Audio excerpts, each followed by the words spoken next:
Welcome to the DadLit Podcast, the podcast for people who saw Crocodile Dundee and loved it. That's not a knife. This is a knife. It's a great quote.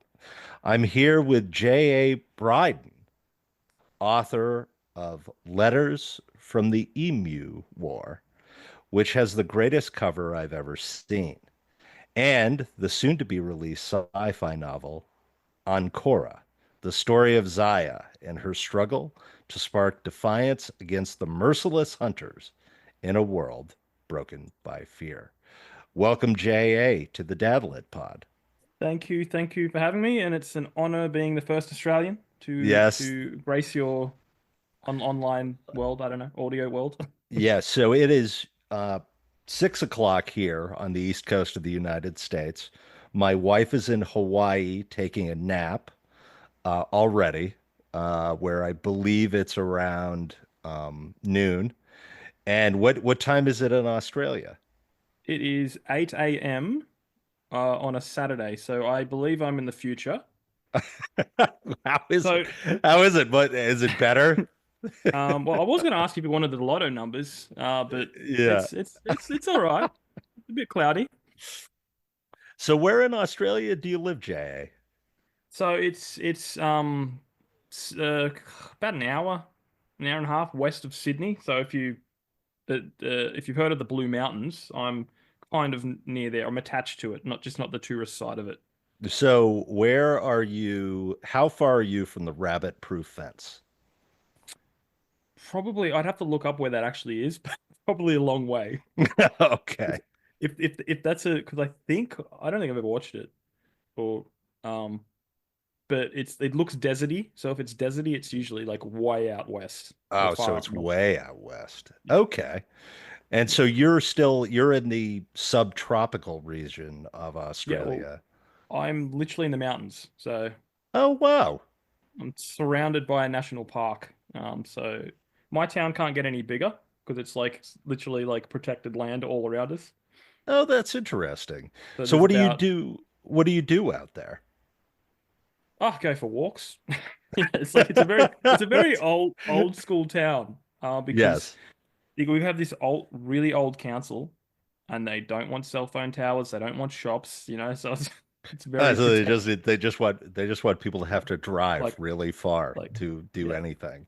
it's actually not that far. Like the nearest servo is 5 minutes away, but Okay. it feels like a world away. It's like one road into the town, and you got the same road out. That's fascinating.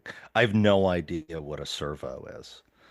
It's a service station. Sorry, I'll Oh, it's a service station. stop me anytime. I gotta remember. I'm full of slangs. This is the most interesting thing because I find Australia fascinating. So been so excited to talk to you, not just because of the Emu War, Emu. Emu War, Yeah, because we just call it an emu yeah, I know. Yeah, in the States. but I actually met Kevin Eastman who created the Ninja Turtles Yes, way back he's when, from and he Gorham, Maine, by the way. yeah, Yeah, and he where I'm from pronounced Maine. Yeah. yeah, and he pronounced emu like perfectly.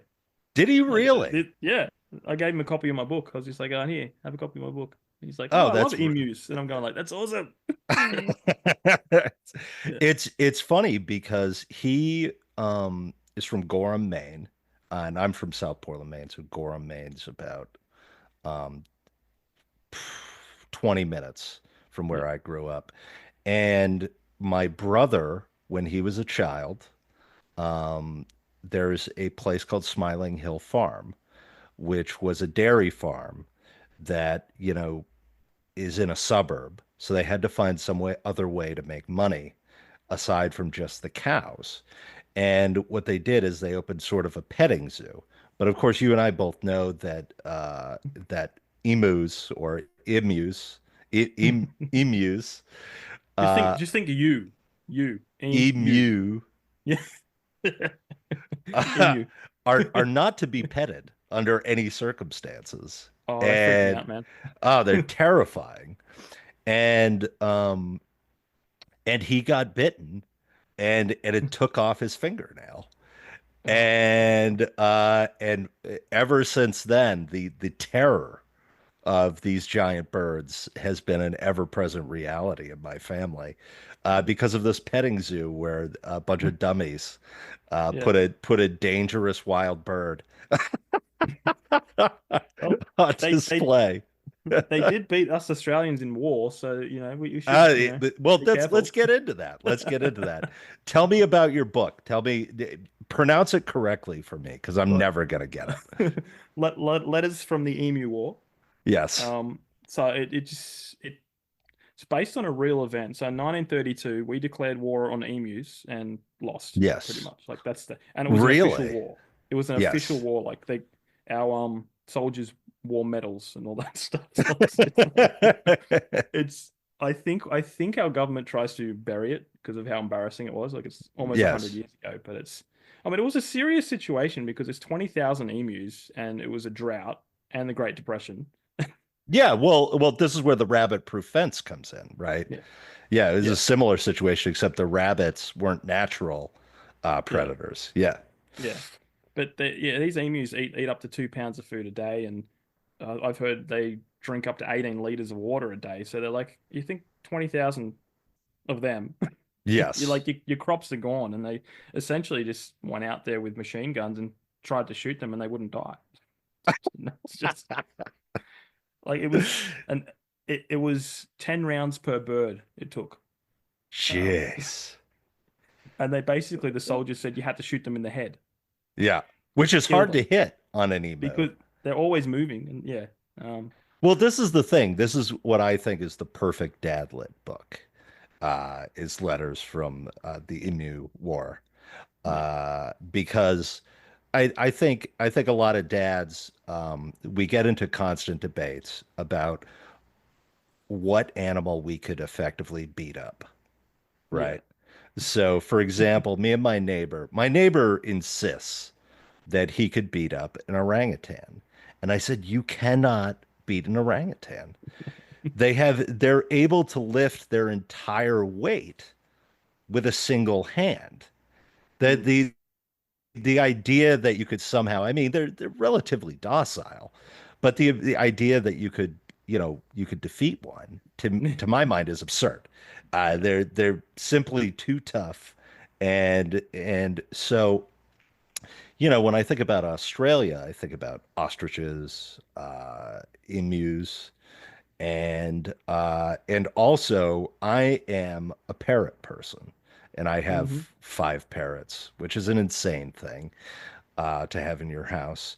And I'm well aware of how smart cockatoos are, Yes. and they are all over the place in Australia. Yes. It's like I having a flying raccoon that travels with 100 of its best friends yeah. going from town to town. And I have no idea how people, exist or eat food without cockatoos just coming and grabbing it from the table. You must be constantly terrified. Never mind the snakes and the crocodiles and the great white sharks and all the poisonous things. Yeah. Yes, you're living near a well, we're going to get back to the war Yeah. that the Australian government lost. I'm glad that the Anzac forces improved Yes. before 1941 because Yeah. things would have gone very poorly if Yeah. they had. But the uh, the sort of idea that Australia is this, I think even now, an untamed wilderness in a lot of ways, and you're surrounded by an untamed wilderness. Does that provide you with any sort of inspiration when you're writing the works that you're working on? And we're going to get to Ancora, Yeah. Yeah. obviously. But yeah, just wondering. I have to imagine that being in Australia, because I grew up in rural Maine, which was one of the few forbidding forests Mm. still left in the United States. This sort of idea that a person could walk in there and disappear. We Mm. had the Northwoods Hermit. We had Don Felder's, which they just lost on a mountain in Maine, which Sylvester Stallone just made a movie about. These are all Yeah. books. Australia is even more um, sort of unconquered in that way with the wilderness, whether it be because of the climate. Tell me about that? What is it like to grow up there? What is it like to be an author from there? Because I'm very interested in that. Yeah, no, well, it's you kind of don't think about it all that much. Like when you live there, like there's things will kill you, but we don't really think about it all that much. Like I think that's one thing how you survive. But like where I live, I literally based Ancora on like the map. Instead of making a proper map, which I kind of half did, Yeah. I just went to Google Earth and zoomed up and kind of landmark things. Yeah. So that there are actual places I could go and go, okay, that's this place, that's that place. Hmm. Um, but funny enough, like west of me, and I only just noticed this like within the last, couple months or so, there's a stretch of wilderness called the Devil's Wilderness. Yeah. And I'm just like, that's so Of course fitting, it is. you know? Of course. It's always the Devil's Yeah, Wilderness or yeah, Van Diemen's Land or, yeah. yes. Yeah. And there's a place near me, other end of the mountain, where three creeks kind of merge into one, and it's called Devil's Hole Creek. And if you go there after it's been raining down, like bucketing for a while, the water just sounds like a scream. It's quite creepy. Yeah. Um, Australia in a nutshell. yeah. Yeah. But no, like I've seen some crazy stuff. Like we were sitting at the dinner table once looking out the window. We've got a kookaburra, which is about the size of probably a little bit bigger than a pigeon. Oh yeah, I know kookaburras. Yeah. Love them. They laugh. Oh, they laugh a They lot. yeah, for those who are unfamiliar, a kookaburra, whenever you hear the Yeah. in a Yeah. movie, the movie people want you to think it's a monkey, but actually it's Yeah. a kookaburra, Yeah. and they use that sound effect to sort of denote jungle. Yeah. And it actually comes from a kookaburra, which are really Yeah. spectacular omnivorous birds who eat Yeah. they eat rats, they eat all sorts of things. Yeah. Yeah. Well, it landed in our garden and picked up a snake that was 4 times its body length and flew off with it. You know, it just, it's just, we just, it's good. I just, I love it here. Like, I mean, my family's done a lot of stupid things. Like, I've, climbed cliffs without, like, just free solo and like, because I grew up in Yeah. the bush, what we call the Yeah. bush, the forest, and it's just, the amount of times I should be dead. It's just like, nah, plodding along. I've had a lot Yeah, of I running, mean, running with snakes and stuff, but yeah, that's the interesting thing. It's almost like only the people who visit die. yeah, It's the people who that's it. live there. The people who live there just go through their lives. Yeah, that's a poisonous snake. Don't worry about it. Yeah, Everyone is the only thing I have personally to compare it to, you and I were talking about this before the podcast, is I went to South Africa. yeah, And South Africa, I mean, Durban, South Africa is referred to as the city of snakes. And the city of snakes is because it has something like 8 or 10 poisonous snakes that are located within that region of South Africa, including the spitting cobra, which I believe Steve Irwin even had a hard time with. mm, One of the snakes that Steve Irwin had a hard time with. But it's also one of the most beautiful places I've ever seen, and it has some of the most spectacular hiking, yeah, and it all seems very accessible, and it's very I don't know, the word would be alluvial. There are a lot of wide open spaces. It's not yeah, necessarily forested. yeah, yep, And um, the one issue with it is that there are snakes everywhere. I mean, there's just snakes all over the place, including spitting cobras. which don't even have to bite you. They can just spit Yeah. venom in your face, which when you think about like a thing that nature would permit to happen, they're really they're really putting the they're evolution's really putting all its eggs in one basket Yeah. in that one thing. And we were just very nervous to step around, which is one day I will go to Australia.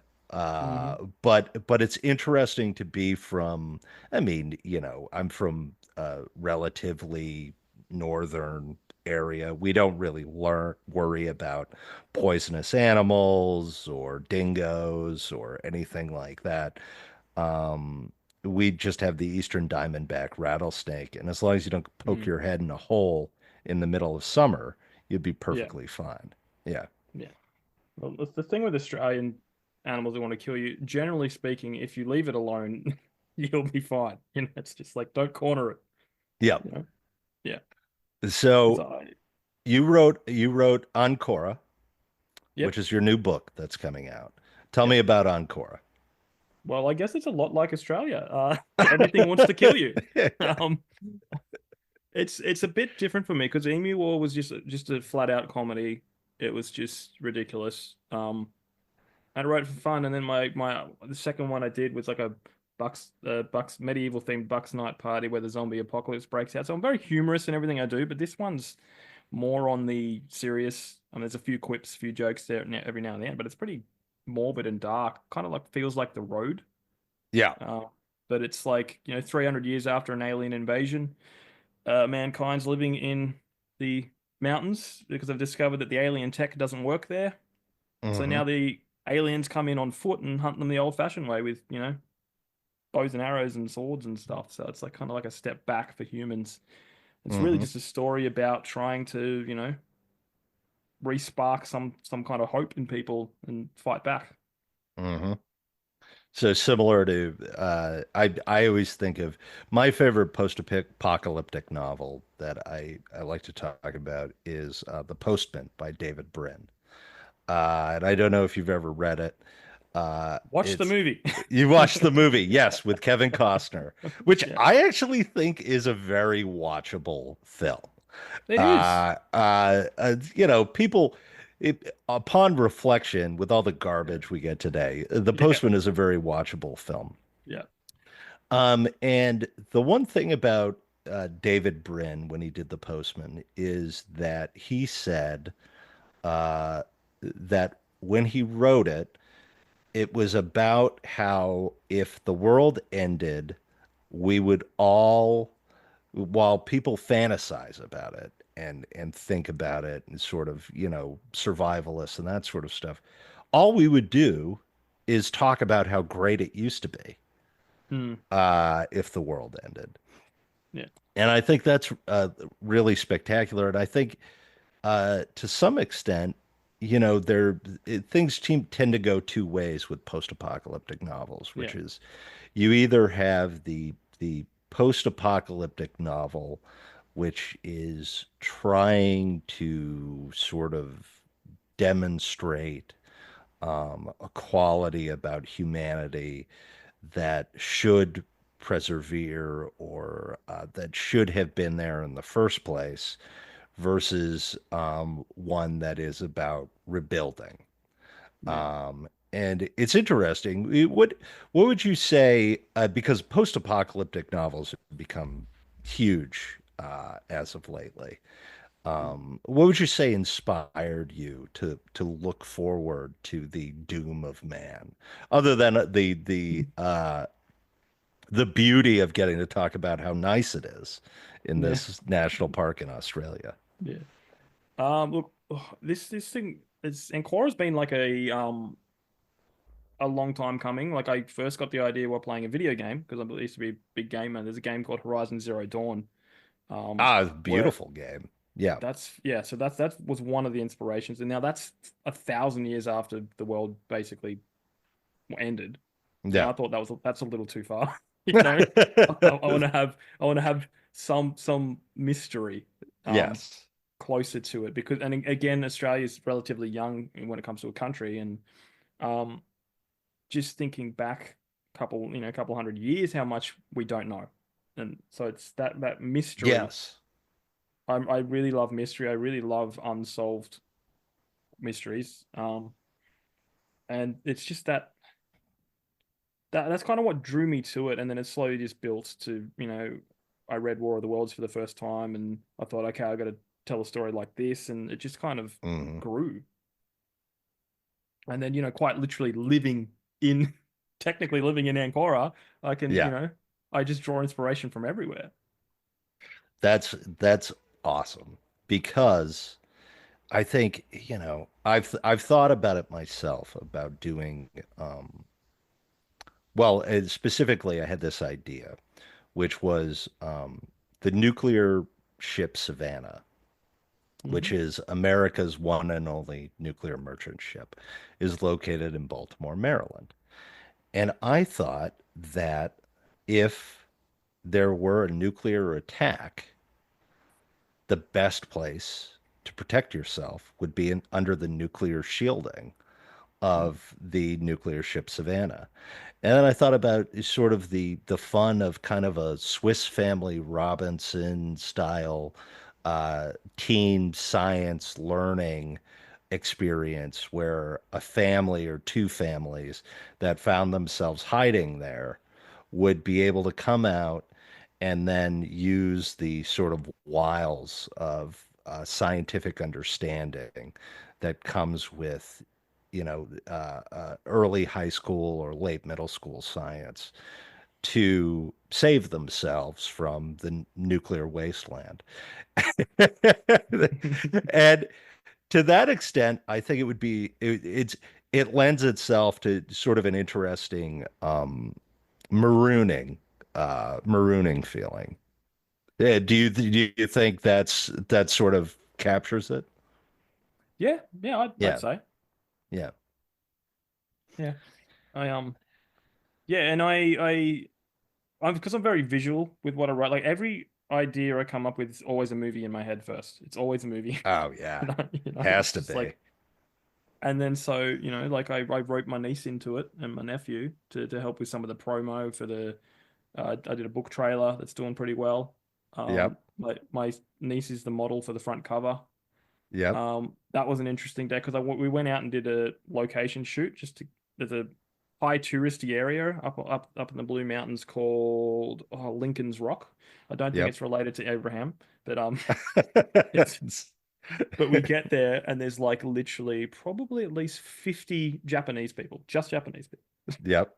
and a couple of buses. So high tourist area. Yeah, They all got high their tourist selfies, area. uh, Yep. all got their selfie sticks out. and, and then I'm going like, oh crap, now we're gonna take a photo. And we kind of found a place down the side, which we went down, and we were there by ourselves for about 3 minutes, and then all these Japanese people just followed us down. It's just like, oh, there's something down here. It's just like, I believe it or not, I've had an even more awkward experience. I speaking of Hawaii, my wife's in Hawaii right now. I went to the beach where they filmed Lost in all right, Hawaii, yeah. which is this absolutely gorgeous white sand beach. But it's only accessible. There's only like three parking spots. And Mm, there's a tiny, maybe um, quarter of a mile stretch of beach that's open to the public, and the rest of it is all closed off. And it's on the north side of Oahu, so it's not like an easy place to get to. So I was like, oh man, well, there's this beach, and I rented a car, and I'm gonna park here, and I'm gonna go swimming. And I was by myself. I drove all mm, the way out there, and I wanted to see where they filmed Lost and the beach and all this other stuff. And there were signs, this is private property, get the fuck yeah. out, don't come in here. But you can recognize everything, and you could recognize the layout, all this other stuff. And so I get in the water, and all of a sudden the rocks around me start moving. And then I'm like, oh no, like what is going on? Because it's hot, you have a different time period, your head's kind of, and I'm Yeah. like, what is going on? And then all of a sudden, this whole bus filled with Japanese tourists shows up and they're all taking pictures. And I'm like, oh shit, this is a sea turtle. This is where the sea turtles are. And Yeah. all the moving rocks are sea turtles. Yeah. And I'm like, and I was so confused. I'm like, why is that giant rock moving?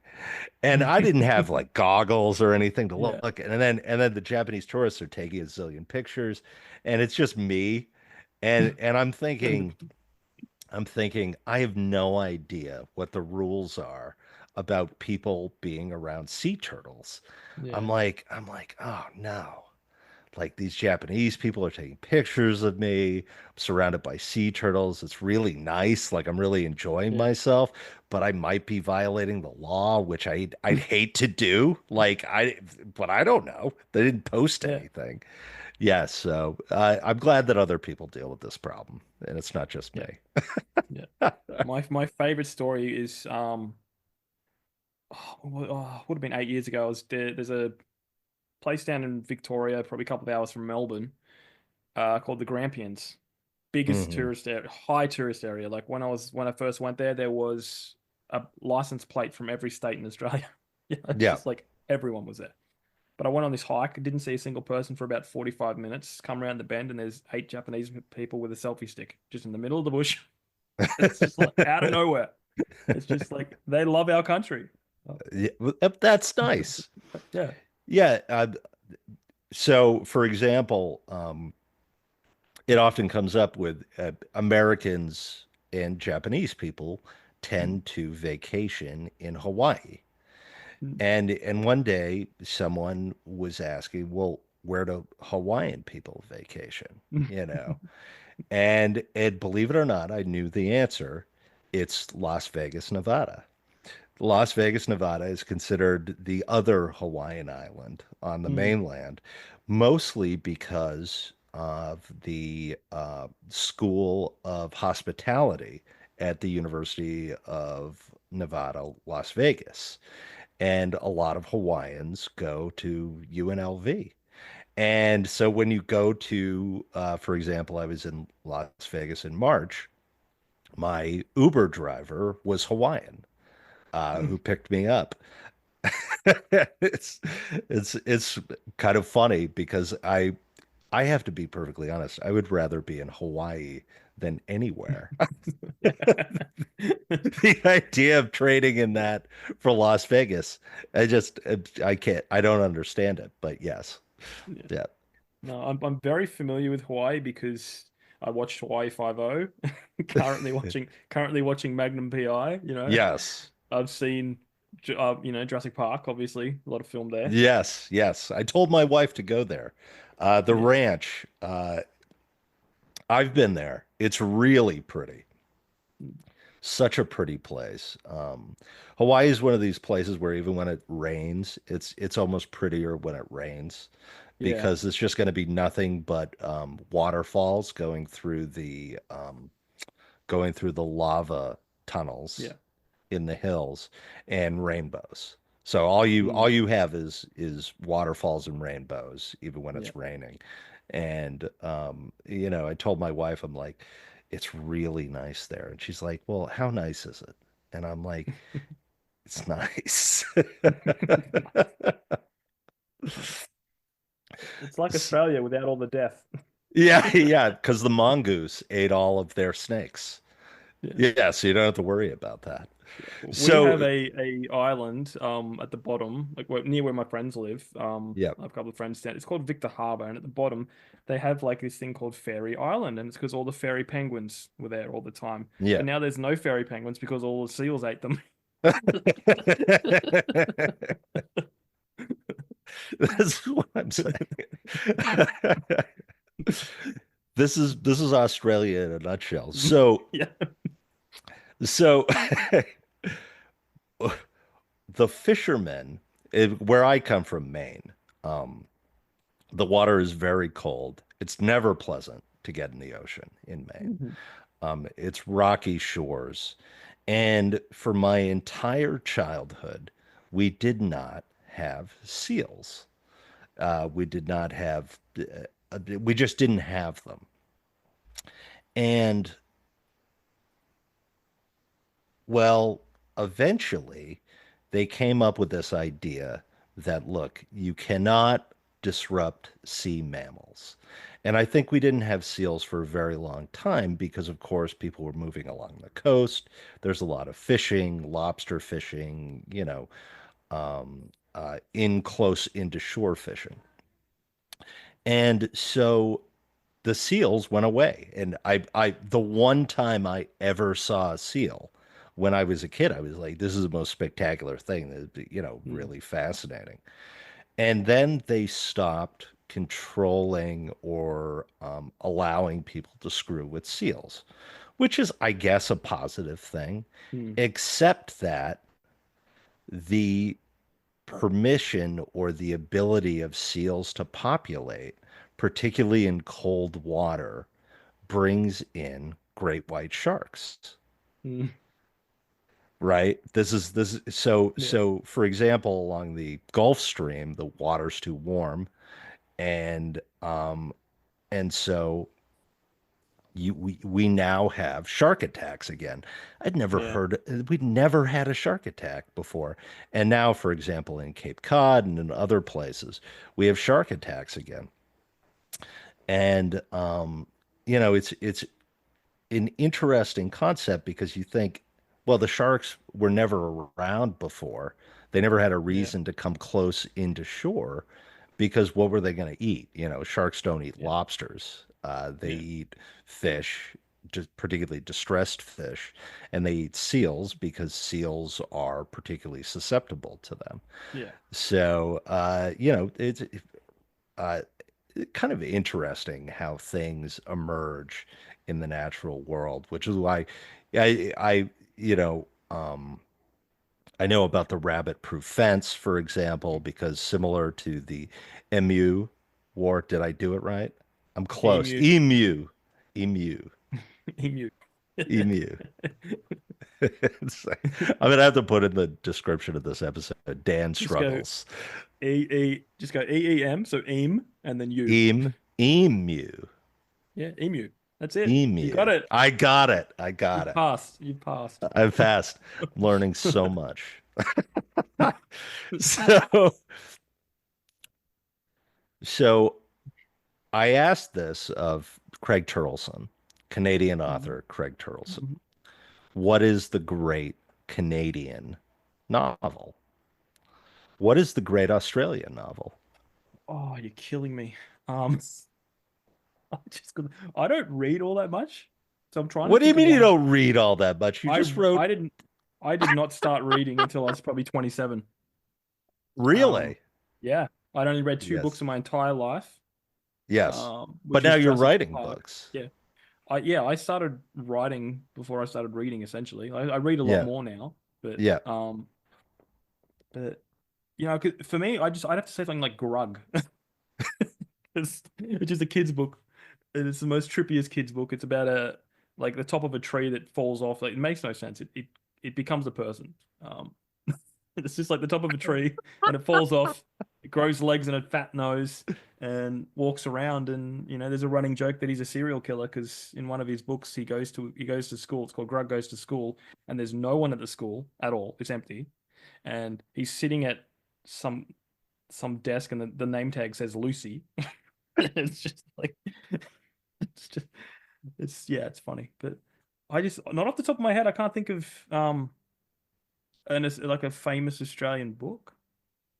I just can't. Really? So there's no Yeah. great Australian novel. Well, There probably is. what do they make you read in school? See, again, I avoided that. Like How do I you made avoid them making you read? So there's no Australian there literature because we have British literature, which is the one we all have to take, yeah, and they always do the Jane Austen and the yeah, Shakespeare. You have yeah, to read like nine Shakespeares, and then yeah, you read a Jane Austen, and then you might get to read something cool like 1984 or yeah. Animal Farm. And then if you're in the good class, they make you read James Joyce. Yeah. But then you get to American literature, and then we Mm, start out, Uncle Tom's Cabin and Mark Twain and that sort of thing. So you're telling me yeah. that there's no mandatory book that I they subject poor Australian children to, and say this book encapsulates Australia and yeah. everything about Australia. Yeah, I can't remember. Like school was pretty much a blur for me. I just remember all How I how remember, Yes, tell me what you all did. what, all I remember is possibly To Kill a Mockingbird was in there. But what I used to do is I used to make friends with the smart kids, and I'd pretend to Yes. be pop quizzing them and said, "Oh, tell me all about this," and then they would tell me about it, and then I would write that down in my school report. I was one of those smart kids, and I resent Yeah, you so yeah. much right And now. my I had a few claims to fame. One of them was I had a history test, and the teachers said, "Okay, in this exam, there's going to be one of these three things is what you're going to have to, you know, write about. Right But about. we're not Yeah, going to tell yeah, you which one. You have to study all of them." yeah, So 20 minutes, not even 20 minutes, probably even 10 minutes before we went in, I just asked some kid about one of them, and then I yeah. went in, and it was that one. It Oh, was just like nice. luck of the draw. Yeah, but And then you seem to really like history and Australian I history. I do now. I do now. Yes. Um, So what changed? Look, I became fascinated with a particular historical figure, probably our most famous outlaw, Ned Kelly. Oh, Um, yeah. Yes, and Ned Kelly. I got friends that are historians now. And I just just the richness of that story is just an incredible Okay, okay. story. I'm gonna let you tell the audience about Ned Kelly. Uh, okay. Well, Ned Kelly was an like basically an outlaw, like, but we call them bush rangers. They're a little bit different than the American outlaw. Like Ned Yeah, Kelly was really his thing was he was more political. yeah, Um, he wasn't just robbing people for the sake of robbing people. yeah. Um, so yeah, geez, where do you start? Lee Bay. He's most famous for his armor. Um, Yes. he wore he only wore it once. But Well, yeah, it's it was like pretty probably heavy. it was almost 100 kilos. So Yeah. it was made from plow machinery and stuff like that's what he's most famous for. I had a few run-ins with the cops, as we call them, and then inevitably got hanged for his troubles. But behind it all, it's like it started. I guess how did it start? It started with there was a mix-up that no one. This is one of Australia's biggest mysteries. No one knows what happened Yes. inside this house. Ned Kelly was inside this house. Well, they reckon he was. We don't really know. But a cop Yeah. came over, a drunk cop came over by himself, was keen on Ned Kelly's sister, kind of tried to have his way with his sister. And Yes. the family's like going, "We're going to have none of that." And then the cop got injured in it. And then he went off and possibly lied about everything that happened. And then this big hunt came from there. They arrested Ned Kelly's mum. She had like a Yep. two week old baby. And then Ned Kelly went out um, gold mining with his friends just to find some funds to get a good lawyer. And then the cops went out there with body bags and military weapons and said, "We're going to bring you in." And like at this point, he'd done nothing violent or worth that thing. And then he ended up shooting them, and then kind of this whole outlaw. It was very funny because he was an incredible shot. Like his gun had a curved barrel held together with wax string, and he and these cops could not shoot for anything.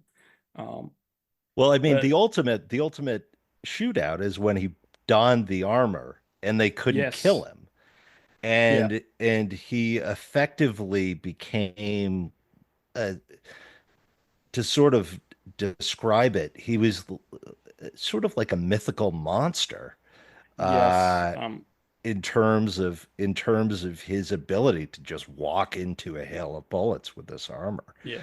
Well, Uh that's the funny, and this is what's so fascinating. Like, so that last stand, as they called it, that was supposed to be his plan was to start a republic in Australia. So the yeah, plan was to derail the trains when the cops come in. So they're basically going to be like we're here so they can get everyone to come and then derail the train and have a shootout and then declare a republic. And then he backed out. Hmm. Everything just went wrong. He saw his best mate get shot. Like his best mate was having a drink at the bar and gets shot through the groin and like killed Yep. instantly. Only armor without a crotch plate. Yeah. It's just like, what are the odds? Um, and then during that, Ned Kelly leaves to go tell people. Like while the shootout's happening, he leaves out the back, goes and Yes. tells people this whole thing's off, don't worry, and then goes back again. So he left two or three times. The cops Yes. didn't even know why they're raining bullets into this thing. But I think it was like not even 2 minutes into the shootout, and his toe's been blown off, and he's shot through the arm, and so he's losing blood, wearing 100 kilo armor, and he lasted like 7 hours or whatever with that. Oh, So it's insane. when he It's came incredible. when he came back in the morning, um, when the dust is settling, and all the cops are still looking at the tavern, and Ned Kelly's behind them, and he's coming in through the fog with the helmet on his head. He's limping, and the cops there were terrified. They're going like, "This what?" They thought it was a ghost, you know. And then they finally take him down, and then when they hang him, it takes him 4 minutes. It took him 4 minutes to kill him. He Jeez. just could not kill the guy. But I there's I'm it we have a couple equivalent. Obviously, Jesse James yeah. in the Wild West, but also the Killdozer, I think Hmm. is America's equivalent, which was just a guy who became irritated that it's sort of paranoid Yeah. that elements of the town where he worked were conspiring against him, and he could not get them to leave him alone. So Yeah. he sort of retreated to his garage in a warehouse Mm. and poured a very sophisticated concrete shell around a bulldozer, Yeah. put a high-powered sniper rifle in the back, and then had it all run on cameras, and then proceeded to destroy an entire town in Colorado. And I Wow. think that's the closest we have. And there's a Yeah. wonderful documentary about it called Yeah. Killdozer. Yeah. And I My think my my I favorite bushranger is Harry Power, who's was Ned Kelly's mentor, and he wasn't successful, but he's just funny. He spoke in the third person all the time. You know, he'd rob people, um, but then if they couldn't afford it, they'd give it back. You know? It was called the Gentleman Bushranger, and yeah. it's so funny. And there was a time where this guy, he was super rich and he wouldn't hand it over, and he went, you know what, just give me a second. And then he goes down on his knees and he prays. He's like, oh, very loudly, oh Lord, if this give me strength to not shoot this man, or he just starts doing some weird thing. Ended up getting the guy's watch or whatever. Um, but he got caught. I think he was in prison, and then they were doing roadworks or something out the front, and Yes. he did the slip. He just ran off, you know, and that way. And then I think they got him. Uh, what was it? He was sleeping with a shotgun and a string, so he had the gun right next to him in case anyone jumped him. Yep. But he had a bag of flour, and I think one of the cops that tried to jump him, he pulled him into the bag of flour, and flour goes everywhere, all over his face, and then yeah, he got caught again. But he wasn't very successful, but he was funny. So I'm sure well, I'll go with this. I'll go with this. There may not be a national novel of Australia, but there is a book called Fatal Shore, Hmm. which is the early history of Australia, particularly about the settlement of the prisoners, the initial redirection of people who were subject to um, what was effectively a an alternative to death back in English, sort of the 1780s and 90s. They had previously sent debtors and criminals to Georgia, but in the wake of the American Revolution, they could no longer do that. And so they sent them to Australia to effectively populate what was then it's the east coast of Australia, because there was no one trying to do anything on the west coast of Australia. And I have to say, just for the Dadlit Pod listeners, Fatal Shore is, I think, one of the most fascinating books I've ever read about um, the history or the early history of a place. It's really spectacular.